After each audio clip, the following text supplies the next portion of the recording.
Olá, seja bem-vindo a mais um episódio de Monoteísmo Prático. Nós vamos falar hoje sobre lições práticas que a gente pode extrair do versículo, na verdade, dos versículos 2 e 3 do livro de Gênesis, a partir de um entendimento mais acadêmico, mais exegético. E o texto diz: E havendo Elohim acabado no sétimo dia a obra que fizera, descansou no sétimo dia de toda a sua obra que tinha feito, e abençoou Elohim o dia sétimo e o santificou, porque nele descansou de toda a sua obra que Elohim criara e fizera. Muito bem, o que a gente pode falar sobre a exegese desse versículo? Se você quiser mais detalhe, a gente vai falar bem resumidamente aqui, você pode assistir às aulas de Gênesis. Bom, esse texto ele foi composto por escribas sacerdotais no período persa. A prática do sábado religioso, do Shabat, é uma prática pós-exílica. Portanto, esse texto é, na verdade, exílica para pós-exílica. Esse texto é do século 5 a 6 antes da Era Comum. Muito bem. E o que a gente pode falar, então, sobre esse versículo? Né? Para quem que esse versículo se destina? Para o povo de Judá, egresso do cativeiro babilônio. Por que essa parte é semelhante à dos outros dois episódios? Porque, na verdade, a divisão de capítulo no livro de Gênesis ela é bem posterior ao texto bíblico e, por algum motivo que não sabemos bem ao certo qual foi, esse finalzinho que era para ser do capítulo 1, ele é o mesmo texto, ele é o final do capítulo 1, ficou no capítulo 2. Muito bem. E qual é o motivo, então, para esse texto? Na realidade, o povo de Judá, no cativeiro, herdou a prática do Shabato ou Sabato sumério. E essa prática é muito bem atestada por textos extremamente antigos, bem mais antigos, por exemplo, do que esse texto do livro de Gênesis. Só que como é que era essa data para os sumérios? Bom, a cada mais ou menos 7 dias, né, porque isso se alinha com as fases, né, do calendário lunar, você tinha então um dia que era considerado uma data terrível pelos sumérios. Né? Por quê? Essa era uma data em que eles deveriam oferecer sacrifício para os deuses, porque eles haviam sido criados por deuses que tinham criado, né, tinham feito o ser humano para poder servi-los. Né? E para que o ser humano fosse criado, né, na mitologia suméria, alguns deuses foram sacrificados a cada fase da lua.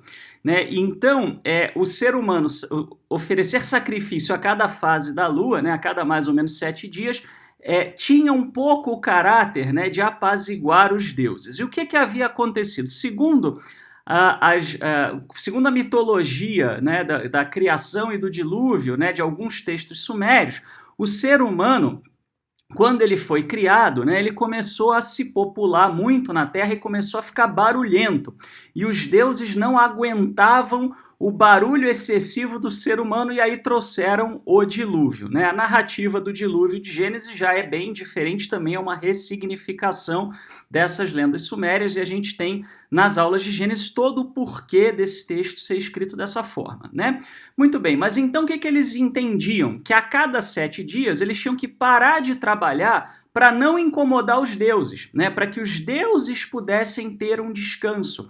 Então, esse descanso a cada 7 dias aproximadamente, né? A cada virada, né, de fase, a cada conclusão de fase da Lua, era um descanso dos deuses, não era deles, não era do ser humano. E ai daquele que profanasse esse descanso. Portanto, essa ideia, né, de que isso não pode ser profanado, etc., já existia, né, na cultura em que o povo, né, de Judá principalmente se inseriu durante aí o período exílico, né, e trouxe consigo no pós-exílio. Bom, então qual é o propósito desse texto de Gênesis? E aí a partir do propósito a gente consegue entender o que nós podemos extrair de lições práticas desse texto.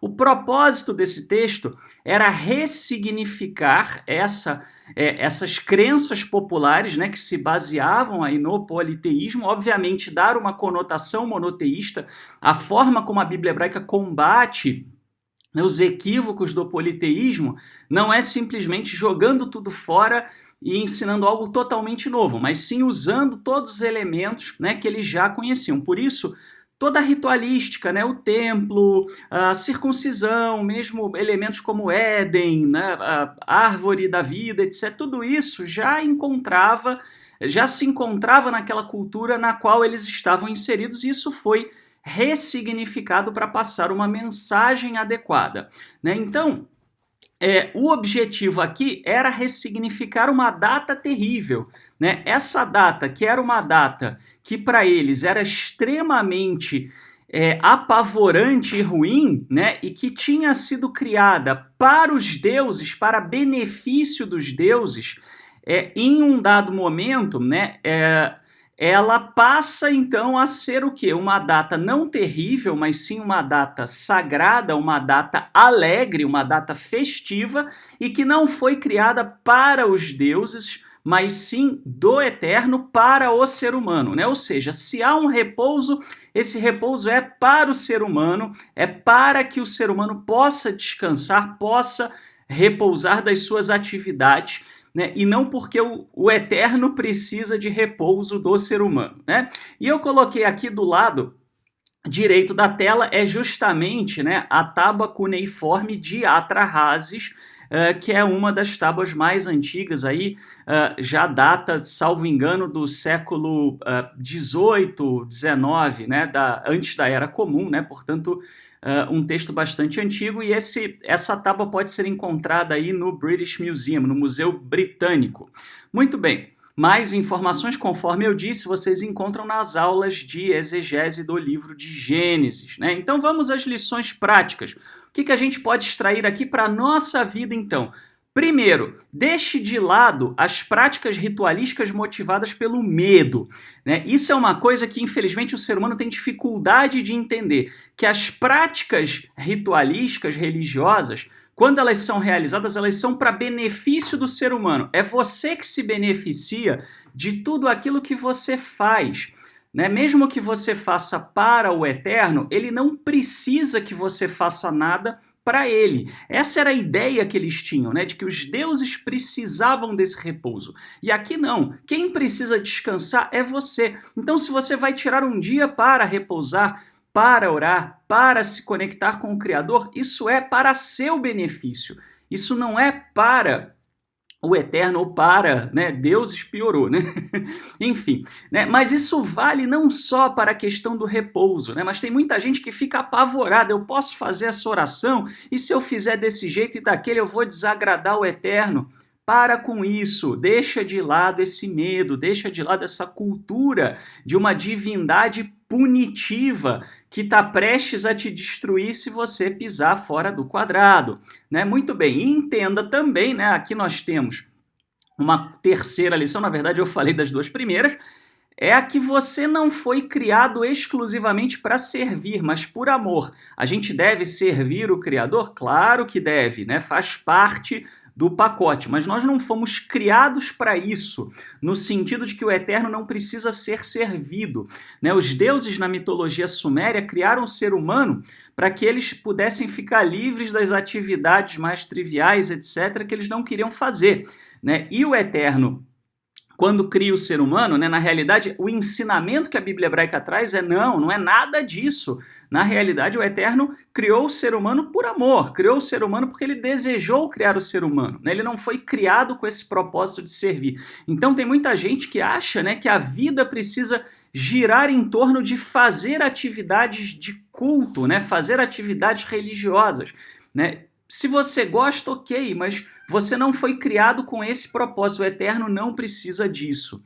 E, obviamente, a última parece óbvia, mas nem sempre é, que é lembre-se sempre de descansar, né? Tudo aquilo que existe na criação precisa do seu tempo de repouso, e isso inclui você, né? Até mesmo aqueles que servem, né, devem ter aí o seu repouso, né? E o repouso significa você se desconectar para que você possa se ligar em coisas mais importantes, na sua família, na sua saúde, também, né? Se ligar nas coisas do Criador, enfim, né? Você ter um tempo aí para recarregar as suas baterias.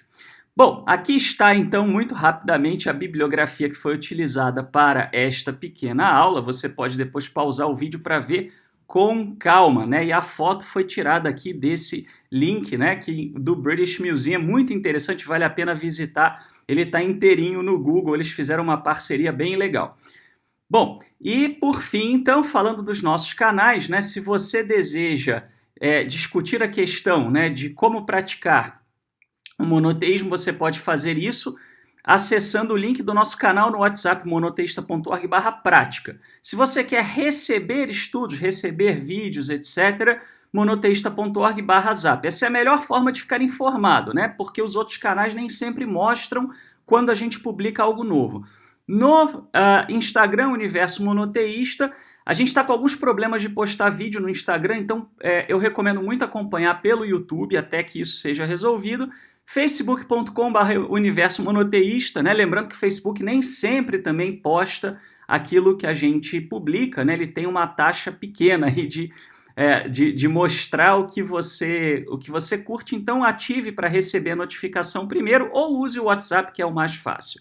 E se você gostou desse vídeo e gosta do nosso material, não deixe de retribuir e de nos ajudar a fazer cada vez mais e melhor. Você pode fazer e você encontra informações, né, de como fazer uma pequena doação para o nosso projeto através do link monoteísta.org/colabore. Muito obrigado e até o próximo episódio de Monoteísmo Prático, se o Eterno assim nos permitir.